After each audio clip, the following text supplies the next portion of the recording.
नमस्कार, पर्दाफाश में आपका स्वागत है। मैं हूं आपके साथ सोनाली।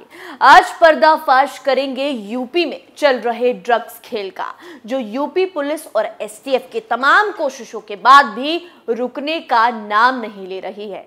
न जाने इन लोगों को कहां से इतना बल मिल रहा है। बढ़ते ड्रग्स के प्रकोप से एक बात तो साफ है कि जरूर कोई ना कोई पार्टी या राजनीतिक संगठन इनके पीछे है, तभी सीएम के बार बार चेतावनी के बाद भी ये लोग सुधरने का नाम नहीं ले रहे हैं। यूपी में ड्रग तस्करी तमाम कोशिशों के बाद भी रुक क्यों नहीं रही है, इसका खुलासा भी उत्तर प्रदेश पुलिस की स्पेशल टास्क फोर्स यानी एसटीएफ के ही एक बड़े ऑपरेशन से हुआ। इस ऑपरेशन में एसटीएफ की टीमों ने 2 करोड़ रुपए के ड्रग्स जब्त किए। जब्त 2 किलोग्राम से ज्यादा ड्रग्स पदार्थ स्मैक है। इस सिलसिले में एसटीएफ ने 3 तस्करों को गिरफ्तार किया, जिनके नाम जॉनी उर्फ जावेद, तौहीद और सुरेंद्र है। तीनों ही यूपी के सहारनपुर जिले के रहने वाले हैं। ये जानकारी यूपी एसटीएफ प्रमुख अमिताभ यश ने दी। उनके मुताबिक तीनों ड्रग तस्कर 6 नवंबर को गिरफ्तार किए गए। इन ड्रग स्मगलरों के कब्जे से 2 kilo 22 gram smack, canter, 3 mobile phone और 3150 नकद रुपए बरामद किए गए। इनकी गिरफ्तारी सापला तिराहा, देवबंद जनपद सहारनपुर से की गई। एसटीएफ के मुताबिक विगत कुछ दिनों से अवैध मादक पदार्थों की तस्करी करने वाले तस्करों के एक्टिव होने की सूचनाएं प्राप्त हो रही थी, जिसके संबंध में एसटीएफ की कई टीमें गठित की गई थी। इन टीमों का नेतृत्व ब्रजेश कुमार सिंह, अपर पुलिस अधीक्षक एसटीएफ फील्ड यूनिट मेरठ के हवाले से किया गया था। इन टीमों में एसटीएफ फील्ड यूनिट मेरठ के निरीक्षक सुनील कुमार, उप निरीक्षक विनीत चौधरी, हवलदार प्रमोद कुमार, जोशी राणा, सिपाही दीपक कुमार एवं विकास धामा को शामिल किया गया। इन टीमों ने जनपद सहारनपुर में डेरा जमा रखा था। इसी दौरान सूचना मिली कि अवैध ड्रग पदार्थ की तस्करी करने वाले कुछ लोग बरेली जनपद से स्मैक लेकर देवबंद थाना क्षेत्र के रोड तिराहा के पास कैंटर गाड़ी से आने वाले हैं। सूचना पर एसटीएफ टीम ने देवबंद के सब इंस्पेक्टर नरेंद्र सोलंकी को साथ लेकर दबिश दी। उसी दौरान तीनों तस्करों को गिरफ्तार कर लिया गया। गिरफ्तार तस्करों ने बताया कि वो लोग बरेली निवासी अशफाक से स्मैक लाकर सहारनपुर जिले में इसकी सप्लाई करते हैं। ये कोई पहली बार नहीं है जब ऐसा ड्रग्स का खेल पकड़ा गया हो। इससे पहले कई बार ये ड्रग्स के तस्कर एसटीएफ के हाथ लगे थे। उत्तर प्रदेश के गाजीपुर में जमानिया पुलिस और क्राइम ब्रांच ने जॉइंट ऑपरेशन में एक बड़ी ड्रग रैकेट को पकड़ा था। ड्रग सिंडिकेट के 2 हीरोइन तस्करों को गिरफ्तार किया गया। इन दोनों के पास से लाखों रुपए कैश के साथ कई लग्जरी गाड़ियां, तमंचा, लाखों की कीमत की हीरोइन भी बरामद हुई थी। इनके पास से हीरोइन बनाने में इस्तेमाल होने वाले केमिकल को भी बरामद किया गया था। इन टीमों ने जनपद सहारनपुर में डेरा जमा रखा था। इसी दौरान सूचना मिली कि अवैध ड्रग की तस्करी करने वाले कुछ लोग बरेली जनपद से स्मैक लेकर देवबंद के तिराहा के पास कैंटर गाड़ी से आने वाले हैं। सूचना पर एसटीएफ टीम ने देवबंद के सब इंस्पेक्टर नरेंद्र सोलंकी को साथ लेकर दबिश दी। उसी दौरान तीनों तस्करों को गिरफ्तार कर लिया गया। गिरफ्तार तस्करों ने बताया कि वो लोग बरेली निवासी अशफाक से स्मैक लाकर सहारनपुर जिले में इसकी सप्लाई करते हैं। ये कोई पहली बार नहीं है जब ऐसा ड्रग्स का खेल पकड़ा गया हो। इससे पहले भी कई बार ये ड्रग के तस्कर एसटीएफ के हाथ लगे थे। उत्तर प्रदेश के गाजीपुर में जमानिया पुलिस और क्राइम ब्रांच ने जॉइंट ऑपरेशन में एक बड़े ड्रग रैकेट को पकड़ा था। ड्रग सिंडिकेट के 2 हेरोइन तस्करों को गिरफ्तार किया गया। इन दोनों के पास से लाखों रुपए कैश के साथ कई लग्जरी गाड़ियां, तमंचा और लाखों की कीमत के हेरोइन भी बरामद हुई। इनके पास से हेरोइन बनाने में इस्तेमाल होने वाले केमिकल को भी बरामद किया गया। पकड़े गए आरोपियों के कब्जे से देसी पिस्टल, कारतूस, लाखों के कैश और लाखों के हेरोइन को बरामद किया गया। हैरान करने वाली बात तो यह है कि आखिर इन लोगों का तस्करी का खेल खत्म क्यों नहीं हो रहा।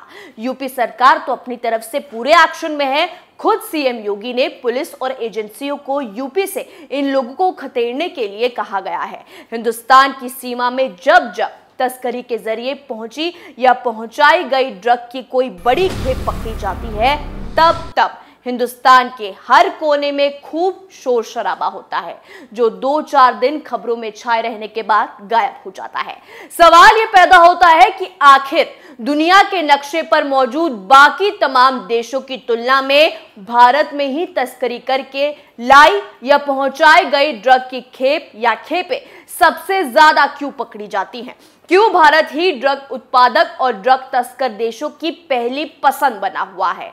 सबसे पहले और सबसे ज्यादा तादाद में अपने ड्रग की खपत भारत में ही करने को उतावले रहते हैं।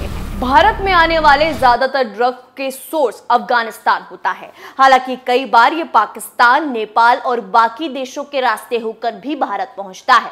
अफगानिस्तान में तालिबानी शासन आने के बाद से ड्रग्स की तस्करी में तेजी से इजाफा हुआ। अफगानिस्तान की आय का मुख्य जरिया ही अफीम की खेती और तमाम तरह के ड्रग्स है। भारत के अलावा दुनिया के कई देशों में 80 से 85% ड्रग की सप्लाई अफगानिस्तान से होती है। तालिबान लंबे समय से ड्रग से मिलने वाले पैसों से ही फल फूल रहा है। ड्रग के पैसों से हथियारों की खरीद फरोख्त बहुत पुराना कारोबार बन चुका है। इंटरनेशनल लेवल पर भी ड्रग्स और हथियारों की तस्करी ने दुनिया भर की इंटेलिजेंस और पुलिस एजेंसियों की नाक में दम कर रखा है। नारकोटिक्स के साथ साथ नेवी और आर्मी के लिए भी ये तस्कर समय समय पर चुनौती पेश करते रहे हैं।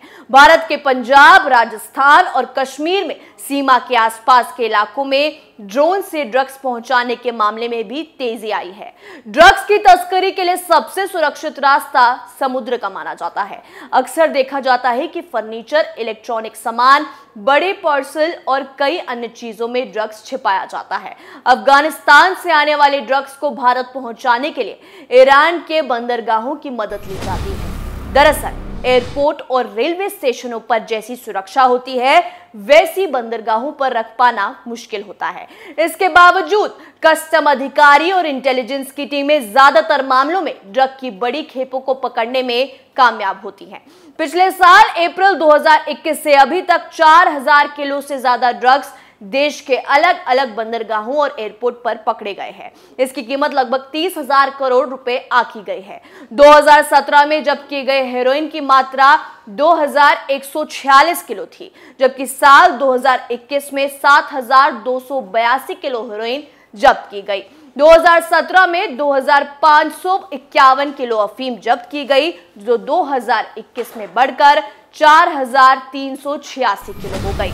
गांजे की मात्रा में भी इसी तरह इजाफा हुआ और 2017 में जो मात्रा 3 लाख से ज्यादा किलो थी, वो 2021 में बढ़कर 6,75,631 किलो हो गई। भारत ड्रग्स के कारोबार में सप्लाई, डिमांड और ट्रांजिट तीनों का केंद्र है। यानी यहां से सप्लाई भी होती है, यहां मांग भी है और ड्रग्स की सप्लाई का रास्ता भी भारत से होकर जाता है। एक रिपोर्ट के मुताबिक देश में लगभग 10,000 करोड़ लोग ड्रग्स के आदी हैं। दवाओं के लिए अफीम की खेती का लाइसेंस दिया जाता है, लेकिन अफीम की अवैध खेती भी बड़ी समस्या है। इन्हें रोकने के लिए सीमा के आसपास बीएसएफ और आर्मी के साथ नारकोटिक्स की टीमें भी काम करती हैं। अफीम की अवैध खेती को रोकने के लिए भी नारकोटिक्स की में छापेमारी करती है। कई बार घने खेतों और जंगलों के बीच में अफीम की खेती की जाती है। इसे पकड़ने के लिए अब पुलिस और नारकोटिक्स की टीम ड्रोन और हाई रेजोल्यूशन कैमरों का इस्तेमाल करती हैं। लेकिन क्या करें जब खुद की थाली में छेद होता है, तो किसी पर आरोप क्यों लगाएं? भारत में यूपी जैसे राज्यों में ड्रग्स इसलिए भी फैल रही हैं क्योंकि युवाओं को इसकी आदत है, एक लत है। आज देश में सबसे बड़ी चिंता की बात यह है कि युवा पीढ़ी नशे के जाल में जकड़ती जा रही है। देश में ड्रग्स के उत्पादन से लेकर तस्करी बढ़ रही है। कई युवा इस नशे के शिकार हो रहे हैं। इसके मुख्य दोषी माता पिता हैं, जो अपने बच्चों के करतूतों की अनदेखी करते हैं। बच्चों को पैसा देकर अच्छे कॉलेज संस्थानों में भर्ती करवा देते हैं, लेकिन अपनी जिम्मेदारी नहीं समझते। बच्चा कहां जा रहा है, क्या कर रहा है, इसका कुछ भी ध्यान नहीं रखा जाता। इससे बच्चे कुसंगति का शिकार हो जाते हैं और नशे की गिरफ्त में आ जाते हैं।